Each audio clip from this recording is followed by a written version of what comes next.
Bismillahirrahmanirrahim. Assalamualaikum warahmatullahi wabarakatuh. Tuan-tuan dan puan-puan yang dirahmati Allah sekalian, seperti mana yang saya sebut tadi ya, tuan-tuan cuba tengok ni ayat nombor 69 ni nombor dia. Ni ayat dia. Wadda ta'ifatun. Quran ni dia punya nombor ayat dekat ujung. Jangan tuan-tuan ingat kat sini pula Okey. Ayat ni ayat yang ke-69 daripada surah Ali Imran. Kalau tuan-tuan tengok dia berada di muka surat 58. 58 di ayat yang kedua sebelum ayat yang terakhir bawah sekali Wadda ta'ifatun. Buka muka surat 58. So saya baca dari awal ayat, tuan-tuan semak. InsyaAllah kita akan bahaskan keseluruhan ayat hari ni Kita ambil semua fi'il. Hari ni kita bahaskan tentang fi'il madi kan. Ni waddat ni fi'il madi. Waddat ni fi'il madi, dan kalau ada nanti fi'il madi lain kita akan bahaskan tuan-tuan So tapi kat sini banyak fi'il mudhari' ni. Bagus sebab fi'il mudhari' dia berubah So kita bahaskan sebentar lagi, tapi saya baca dulu tuan-tuan puan-puan semak A'udzubillahi minasyaitanirrajim. Wadda ta'ifatum min ahlil kitabi law yudillunakum wa ma yudilluna illa anfusahum wa ma yash'urun. Waddat ta'ifatun min ahlil kitabi law yudillunakum wa ma yudilluna illa anfusahum wa ma yash'uruna, kata Allah. Ya tuan-tuan Baik, tengok makna ayat ni dulu. Kita pisah-pisahkan rangkap dia Katalah kita ambil daripada sini lah Waddat ta'ifatun min ahlil kitab, kata Allah Waddat ta'ifatun waddat ni telah ingin sangat telah berkehendak sangat ataupun telah ingin sangat. Ta'ifatun min ahlil kitab, segolongan daripada ahli kitab itu. Maknanya ahli kitab tu ada segolongan yang nak sangat, yang teringin sangat law yudillunakum, sekiranya boleh dia nak menyesatkan kamu. Ni kita consider rangkap kedua ataupun tuan-tuan nak sekalikan telah ingin sangat satu kelompok daripada ahli kitab itu kalau mereka dapat menyesatkan kamu, kata Allah dalam ayat ni yang mana Allah memberitahu kepada Rasulullah dengan para sahabat ada sekelompok daripada ahli kitab tu ingin sangatlah untuk menyesatkan kamu, untuk membuatkan kamu sesat ataupun untuk memesongkan kamu dari ajaran ni. Kita ambil satu rangkap sampai ujung kalau mereka dapat memesongkan kamu daripada ajaran Islam telah ingin sangat satu kelompok daripada ahli kitab itu untuk menyesatkan mata, atau sekiranya mereka dapat menyesatkan kamu. Wa ma yudilluna, kata Allah, dan tidaklah mereka itu menyesatkan illa anfusahum, kecuali diri-diri mereka sendiri, kata Allah. Wa ma yash'urun, dan sedangkan tidaklah mereka menyedarinya. Ya tuan-tuan Baik, waddat ta'ifatun min ahlil kitab law yudillunakum, kata Allah Waddat ini fi'il madi, ia telah inginkan ataupun ia telah ingin sangat. Waddat ta'ifatun min ahlil kitabi, telah ingin sangat satu kelompok daripada ahli kitab itu sekiranya yudillunakum, mereka dapat menyesatkan kamu. Wa ma yudilluna, dan tidaklah mereka menyesatkan illa anfusahum, kecuali diri-diri mereka sendiri yang mereka sesatkan. Wa ma yash'urun, sedangkan ataupun dan mereka tidak menyedarinya. Faham tuan-tuan Okey, waddat ta'ifah. Kita ambil teknikal ayat ni. Hari ni kita boleh bermewah-mewah dengan kalimat. Ada banyak kalimat dan kita implement apa yang telah kita belajar especially perkara-perkara yang berkaitan dengan peringkat yang ketiga Waddat dulu tuan-tuan Waddat maknanya ia telah inginkan. So dalam ni ada ia, tapi ujung ni nampak ada P maknanya ia tu she lah. Nampak? Ni mu'annas kan? Ni tanda mu'annas dalam fi'il. Ingat P ni hanya ada pada kalimat mu'annas dalam fi'il saja tuan. Dalam isim dia tak ada P P hanya dalam fi'il saja Waddat, ia telah ingin sangat waddat ni. So ini ialah kalimat fi'il, dia fi'il madi kan? Ia telah inginkan ada telah kan? Ni fi'il madi. So ganti nama diri ataupun jantina dia mu'annas tau. Waddat ni sebenarnya mati ni tuan-tuan. Jadi sebab lepas ta mati ni ada ta, jadi sebab tu tuan-tuan tak baca waddat ta'ifatun, tak ada Dia baca waddat ta terus waddat ta. Ni seolah-olah mati ni macam tak bunyi Waddat ta, daripada ta terus tukar jadi ta sebab dia dia punya makhraj tu adalah tempat keluar yang sama. Jadi waddat ta dia punya makhraj tu terus boleh transfer daripada tempat makhraj ta, boleh terus transfer kepada ta Okey. Waddat ta'ifatun. Jadi waddat ni fi'il madi. Kalau pelajaran peringkat kedua, inilah fi'il madi. ganti nama diri dekat dalam ni ia ataupun she. So she rujuk pada siapa? She rujuk pada Taifah ni. She rujuk pada Taifah ni. Taifah ni lah, segolongan inilah yang ingin sangat. So Taifah ni she ke? Yes Ustaz, dia she. Nampak Taifah nampak? Segolongan. Taifah. So she yang ada dekat dalam Taifah ni, ia ingin sangat. Ia siapa? Sebenarnya Taifah ni. Ya. Kemudian ada maf'ulun bih tak tuan-tuan? Ada maf'ulun bih tak? Jawapannya kat sini tak ada. Tak ada. Tak ada maf'ulun bih. Okey. Waddat ta'ifatun. So ni dah settle. Kalau kita tengok pelajaran peringkat ketiga, saya tanya lagi sekali, ni fi'il apa? Tuan-tuan jawab, Ustaz ni fi'il madhi Ustaz. Betul ke tidak? Fi'il madhi kan? Okey, fi'il madhi dia mabni ke mu'rab? Jawapannya Ustaz, fi'il madhi dia mabni, tak boleh berubah pangkat dia, tak boleh berubah baris dia. Tak boleh berubah. Baik, kalau tak boleh berubah, pangkat asal untuk fi'il madhi apa? Cuba jawab tuan-tuan. Apakah pangkat asal untuk fi'il madhi? Fi'il madhi betul dia tak boleh berubah. Ya, dia kekal dengan pangkat asal dia. Okey, apa pangkat asal dia? Pangkat asal dia ialah mansub. Betul ke tidak? Okey, dia mansub dengan tanda apa? Itu persoalan dia. Dia mansub dengan tanda apa dalam waddat ni?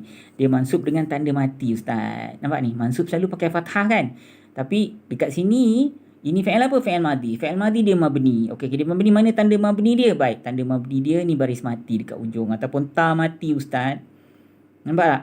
Ta mati ni lah. Boleh berubah tak? Jawapannya tidak boleh berubah. Macam mana rupa dia? Itulah rupa dia. Macam mana kita tengok, kita baca, itulah rupa dia. Tidak boleh berubah. Jadi cara nak jawab yang mudah ialah ini fi'il madhi. Fi'il madhi dia mabni dengan pangkat mansub tu jawapan dia. Dia mabni dengan pangkat mansub. Selesai dah masalah. Kalau saya tanya mana tanda mansub dia? Tanda mansub dia, Ustaz tak payah tanya. Ustaz tengok ujung ni apa tu Ustaz jumpa, itulah tanda mansub dia. Kalau Ustaz jumpa baris bawah, maka baris bawah lah tanda mansub dia. Kalau Ustaz jumpa dia baris mati macam ni, baris mati itulah tanda mansub dia. Kalau saya jumpa waw kat ujung ni, itulah tanda tanda pangkat mansub dia. Kalau jumpa alif, itulah tanda mansub dia. Apa saja yang tuan-tuan nampak dekat ujung, itulah tanda mansub dia. Nampak tak? Sebab apa? Sebab dia mabni. Macam mana rupa yang tuan-tuan tengok, itulah rupa sebenar dia.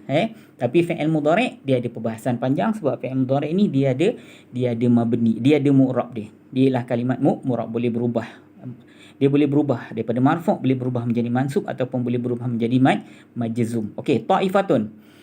Ta'ifatun ni maknanya segolongan. Ini ialah kalimat isim. Dia ialah isim biasa. Nanti saya besarkan senang sikit tuan-tuan tengok.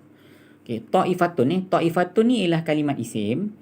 Telah berkendak sangat satu kelompok ini daripada ahli kitab untuk menyesatkan kamu. Ta'ifatun ni ialah satu golongan. Dia merupakan kalimat isim. Dia ni isim yang ada gelaran dan fungsi ke isim biasa tuan-tuan. Adakah dia ni isim tanya ke, isim tunjuk ke, isim mewakili ke? Tak ada Ustaz, ni isim biasa. Betul tak? Kalau isim biasa dia mabni ke mu'rab? Jawapannya kalau isim biasa dia mu'rab. Okey, cuba tengok baris dia. Dia ni mu'rab marfu' ke, mu'rab mansub ke, mu'rab majrur? Ustaz, kan baris depan ni Ustaz. Kalau baris depan, dia sedang berpangkat marfu' lah. Okey tak? Okey, tanda marfu' dia mana? Ni lah. Dhammah ni lah tanda marfu' dia Ustaz. Okey, penyebab dia apa? Penyebab dia apa? Ingat tak tadi tuan-tuan? Ini dia ada kena mengena dengan waddat tadi. Betul ke tidak? Waddat ni, ia telah inginkan. Ia tu she. She ni rujuk pada siapa? She ni rujuk pada Taifah ni lah. Jadi Taifah ni menjadi pelaku kepada perbuatan ingin sangat ni. Bagi orang Arab, waddat ni dia telah inginkan. Ia telah ingin sangat. Ini bagi orang Arab merupakan kalimat fi'il. So Taifah ni merupakan pelaku kepada perbuatan teringin sangat ni. Itu maksud dia.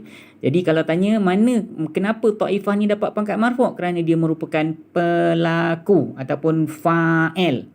Apa makna fa'il? Pelaku. Baik, apa kelakuan dia? Kelakuan dia teringin. Itu maksud dia. Kelakuan dia teringin sangat. Itu maksud dia. Ya. Okey, selesai tuan-tuan Taifah selesai Okey. Min haraf jar Okey. Kerja dia membaribawahkan kalimat isim yang selepas dia. Okey, ahli kitab tuan-tuan. Ahli kitab ni dua isim berpasangan. Okey, min ni haraf jar segolongan daripada ahli kitab. Teringin sangat segolongan daripada ahli kitab kalau dapat menyesatkan kamu. Jadi ahli kitab ni dia dua isim berpasangan tuan-tuan. Dia dua isim berpasangan. Apa pasangan dia tuan-tuan? Cuba tengok betul-betul. Ni ada alif lam, yang ni tak ada alif lam. Nampak? Walaupun baris dia sama, nampak tak? So ini tentulah pasangan mudhaf dan mudhafun ilaih. Okey, mudhaf dulu tuan-tuan. So ahli ni dia merupakan kalimat isim. Dia ni ialah isim biasa. Kalau isim biasa dia sedang berpangkat apa? Dia sedang berpangkat majrur. Okey, tanda majrur dia apa? Kasrah Ustaz. Okay, apa penyebab dia dapat pangkat majrur? Sebab dia merupakan kalimat selepas haraf jar. Ingat tak? Okay, selain daripada dia menjadi kalimat selepas haraf jar, dalam masa yang sama dia juga menjadi mudhaf kepada al-kitabi. Okay, tuan-tuan sebagai mudhaf dia tak ada baris asas, tapi sebagai kalimat selepas haraf jar dia ada baris asas. Apa baris asas dia? Baris asas dia, pangkat asas dia ialah kasrah ataupun majrur. Pangkat dia majrur, barisnya kasrah. Okay, al-kitabi dia ni mudhafun ilaih. Inilah kalimat isim, dia isim biasa. Dia sedang berpangkat majrur, tanda majrur di kasrah. Penyebab dia apa? Penyebab dia apa tuan-tuan? Ada kena mengenai dengan ahli ni tadi. Penyebabnya dia merupakan mudhafun ilaih kepada ahli. Kan? Ini mudhafun ilaih, dua isim berpasangan. Lau yudillunakum. Kalau ataupun sekiranya mereka dapat menyesatkan kamu. So sekiranya ataupun kalau ini ialah kalimat apa ni? Ini ialah kalimat asalnya. Asalnya dia adalah kalimat haraf. Dia ialah haraf syarat. Dia merupakan haraf syarat. Tuan-tuan. Kalau kan? Kalau. Tapi biasanya kalau haraf syarat ni, dia ada jawab tau. Kalau engkau makan, nescaya engkau kenyang, ya tak? Kalau engkau makan, nescaya engkau kenyang. Betul ke tidak tuan-tuan? Tapi tuan-tuan cuba tengok kat sini balik. Tuan-tuan ada Quran kat depan tuan-tuan kan? Cuba tuan-tuan tengok. Lau ni tuan-tuan, sebenarnya dia ni kalau dia betul merupakan haraf syarat, dia mesti ada jawab dia. Cuba tuan-tuan tengok sini, ada tak jawab dia? Cuba tuan-tuan cari makna dia. Tahu tak makna kalau engkau makan, nescaya engkau kenyang. Kalau engkau kalau engkau lari, nescaya engkau penat. Tuan-tuan Okay, cuba tuan-tuan tengok, ada tak jawab dia? Cuba tengok betul-betul. Cari, nanti saya pun tengah cari sebenarnya. Okey. Tak ya. Lau okey, lau. Cuba tengok tuan-tuan, ada ke tidak? Ada ke tidak tuan-tuan? Tak ada So tak ada. So lau ni kita nak sebut dia sebagai apa? Sebagai haraf saja sudah. Kita sebut dia sebagai haraf saja sudah. Okey. Lau selesai Okey, yudillunakum. Kalau yudillunakum, mereka dapat menyesatkan kamu. Yudilluna, ini merupakan kalimat apa ni tuan-tuan? Mereka menyesatkan. Inilah kalimat fa'il, iaitu fa'il mudhari'. Betul ke tidak? So kalau fa'il mudhari' dia mabni ke mu'rab? Jawapannya fa'il mudhari' ustaz, dia mu'rab lah. Okey, cuba tengok. Dia ni mu'rab, dia ni telah diganggu tak dengan haraf nasab ataupun haraf jazam? Cuba tengok, lau ni masuk geng tak tuan-tuan? Lau ni. Lau ni tak masuk geng tau.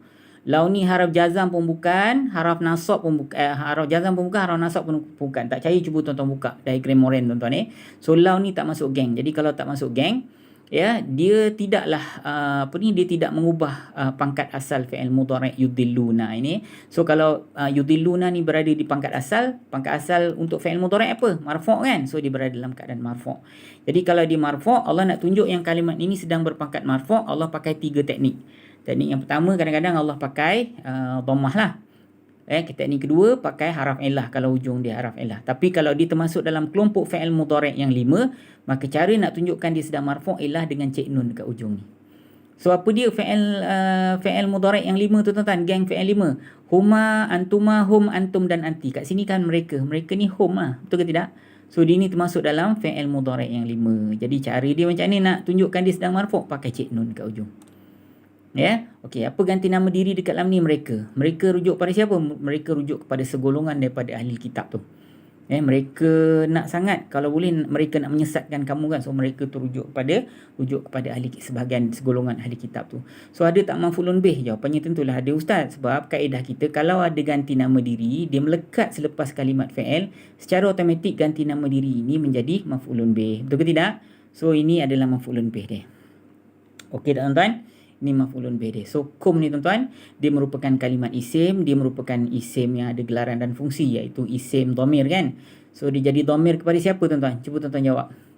Mereka menyesatkan kamu. So kamu ni rujuk pada siapa? Cuba tuan-tuan jawab. Dia rujuk kepada Rasulullah dan para sahabat lah. Nak menyesatkan kamu. Ataupun kalau dalam konteks hari ni, dia rujuk kepada orang Islam hari ni lah, kita lah. Sebahagian segolongan daripada ahli kitab tu, dia nak sangat kamu sesat. Itu maksud dia. Okey tuan-tuan, kalau pelajaran peringkat ketiga, kum ni mabni ke mu'rab? Jawapannya dia mabni. Kenapa mabni? Sebab dia adalah isim yang ada gelaran dan fungsi. Okey tuan-tuan, kita pergi pada kalimat berikutnya. Wa ma yudilluna illa anfusahum. Kita ambil sampai sini.